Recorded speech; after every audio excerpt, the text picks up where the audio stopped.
আরে আজকে তো আমরা ঘুরতে যাচ্ছি, অনেক মজা হবে। আরে কি ব্যাপার, গাড়িটা এখানে থামালো কেন? ও এখানে খাওয়া দাওয়ার ব্যাপারটা সারবে। হ্যাঁ রাজু, তুই ঠিকই ধরছিস, এখানে আমরা খাওয়া দাওয়াটা সেরে নিব।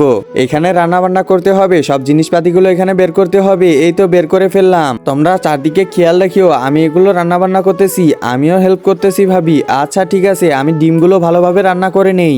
এই তো রান্না করা প্রায় শেষ হয়ে যাচ্ছে, এই ডিমটা এখানে দিয়ে দিই, তাহলে স্বাদ করবে আরো বেশি। হ্যাঁ ভাবি ঠিক বলছো, এই তো রান্না হয়ে গেছে। আরে টুরিস্ট গুলো ওখানে কি করতেছে? ও খাওয়া দাওয়া করতেছে, যাই ওদের জিনিসপাতিগুলো চুরি করে নিই। আরে আমি তো মোবাইল পেয়ে গেলাম, যাই এটা নিয়ে চলে যাই। এ ভাই কোথায় যাচ্ছেন? ভাই আমাদের সাথে খাওয়া দাওয়া করেন, আসেন। একজন মা কতটা আপন হয়ে থাকে, যার মানেই তাকে জিজ্ঞাসা করে দেখো। তো দেখা যাক বন্ধুরা, এই মায়ের জন্য কে ভিডিওটিতে লাইক এন্ড সাবস্ক্রাইব করে, আর যারা মাকে ভালোবাসো না তারা ভিডিওটি থেকে দূরে থাকো। না না ম্যাডাম, আমি শুধু খাওয়া দাওয়া করে আসলাম। ও আচ্ছা, তাহলে ঠিক আছে।